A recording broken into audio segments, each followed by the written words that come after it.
Lakeville. My name is Maria Quaterero Young. I was diagnosed with breast cancer called Her2 new in September of 2015. God, we're 15 minutes late. Shit, shit, shit.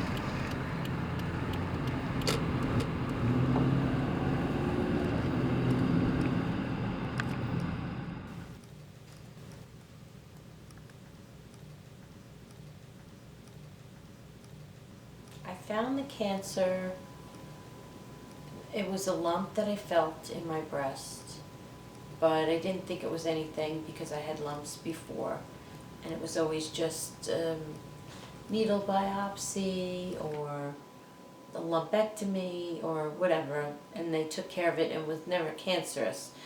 And I've had lumps and things. The first one was found when I was 19. At first I had called my gynecologist to get an appointment for mammo, thinking that it wasn't a big deal, and they couldn't fit me until January of 2016. I was calling in September, so that really irritated me.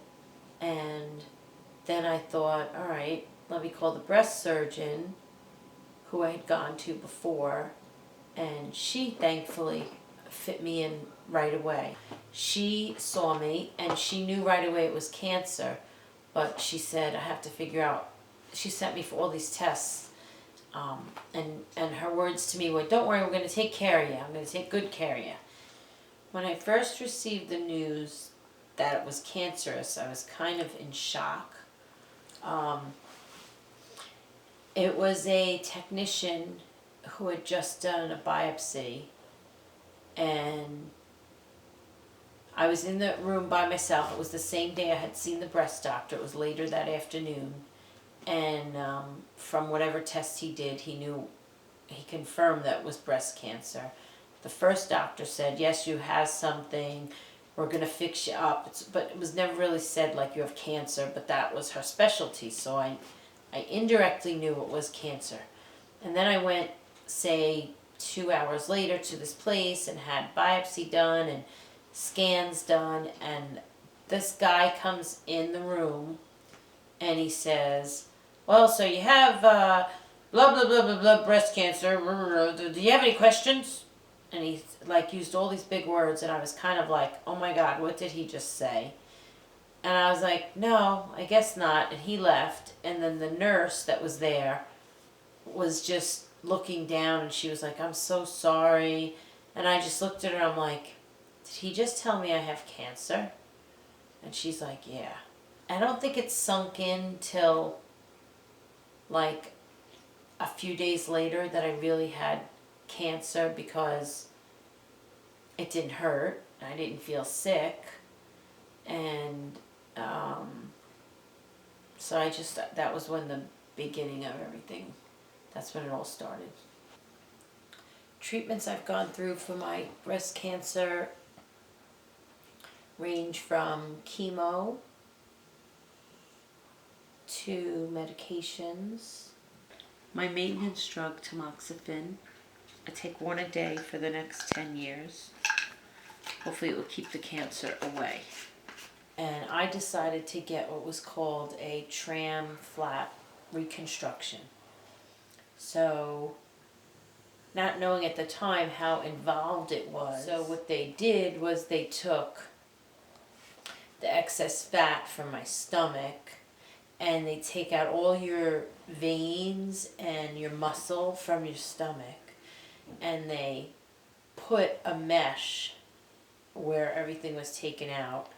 And it's a really gross surgery. It was a 20-inch incision from right to left under my belly, and then they took everything out, and then they reconstruct your breasts with the fat, and they reattach the veins up to the veins in the top. It ended up to be way more major than I thought it was going to be. They kind of made it out to be like, oh, we're going to take the fat, we're going to make you new breasts, and you're going to have a tummy tuck and breasts, and you're going to be wonderful. I didn't think it was going to be a big deal to lose my hair, but it was probably the hardest thing, even more so than the breasts. I remember it was October 2015. It was between my first and second treatment. I was sitting on the couch, and we were making Halloween baggies for trick-or-treaters, and my head was tingly, itchy, and I went and scratched it, and then I had a clump of hair in my hand. And then I was like, oh my goodness, and then there was another clump, and then I realized my hair was coming out in clumps, and I got a bowl, and I started putting the hair there, and it was very hard, and it came out so fast. I remember it was before my daughter's homecoming or family weekend at her school. So we were going to shave it that weekend. We had brought up a shaver and everything, a buzzer. We were going to shave it that weekend, but then we thought, well, maybe it won't fall out. So I had my hair cut very short. Like I figured let the kids get used to it in little steps. So I got it cut very short. I always had long hair, always. So I got it cut, and before you knew it, when we came back from that weekend, my hair was all just coming out, and I would kind of forget that I was sick and had cancer, because it was that third day where I was really in pain and couldn't get out of bed. But other than that and the runs, it was all right, tired, whatever. But then I would pass a mirror and I would be like, oh my God, I have no hair. Then I'd remember that I had cancer. So that was a big obstacle. Another obstacle was probably telling all the kids. That was really hard. We had to, my daughter was at college, and I wanted to tell them all together, and I didn't know how to do it. I was going to drive up there or fly to Rochester, but we figured if we did that, then she would think I was dying, and it was worse than it was. So I guess it was FaceTimed or something like that. The twins did something where we could see her and she could see us, and we all sat on the couch, and I told them all. And we told them that I had to go for treatment, and X, Y, and Z was going to happen. That was going to be okay. And I guess another one being telling my parents was really hard, because my dad had cancer. So I didn't want to put more stress on them. Now their child has cancer. So even being an adult, it was very hard to tell my parents that I had cancer. So I remember going to their house to tell them.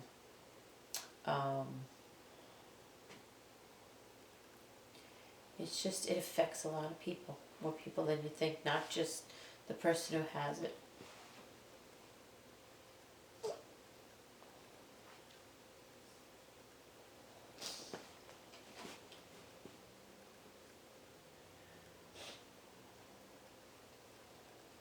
I think the scariest thing for me was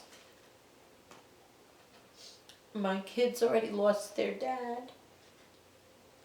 When my oldest was 6 and my twins were 2, their dad passed away from lupus complications. So that was always my biggest fear in the back of my head, that I would die too, and then they'd have no mom and no dad. So that was probably the biggest obstacle to deal with, but I think it was also a good thing, because it kept me fighting, and it made me have to get through stuff and not just lay down and succumb to the cancer. It was like made me angry and wanting to fight back, and overall through the treatments and everything, I think I did pretty well. So bad thing turned to good. Someday I want to write the gynecologist and let him know what an ass he was for not fitting me in. If I waited for his appointment in January, God knows where I'd be today, because it ended up that I had an aggressive type of cancer, and I was in chemo by October. So within 10 days later, they had started me on chemo, and I was getting aggressive treatment. I was getting 4 different drugs in the chemo, and because the mass was growing at such a quick rate. And if I didn't go in that day and I waited till January, it could be a whole different scenario right now. So some advice I'd give somebody who has cancer is you need to, one, pick a doctor or team of doctors that you're comfortable with.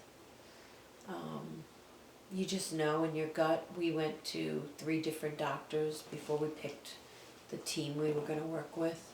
You need a support group, definitely. We were lucky, we had lots of support people from our church to family to friends. My husband is chief in the fire department, so there was such an outpouring of people from the fire department that brought food over and brought the kids to lots of different rides, pick up, drop off that they needed, because we were so far away at appointments and couldn't do it. I've always journaled, and it's just good because it lets you look back on where you were, because you think maybe you didn't get anywhere and you're not doing better, but when you look back and you read it, it does help you to see a concrete account of what you've been through. And that, yeah, my stomach is big and hard, but I don't have the drains in anymore, but I'm not like, crawling through the house. I'm able to go back to work. Even though I am in pain, I am doing that. So if I didn't have that, that journal of it, I wouldn't know where I was today. So that's a big help. I also think that you have to be honest and very reality based with your children, number one, instead of keeping it a secret or sugarcoating it. I've always been very reality based and told them everything I was going through in terms that they understood at the time. I'm going through it. I don't have a crystal ball, so I don't know if I'm going to die or if I'm going to live, but we'll do the best we can to make sure that I'm still around.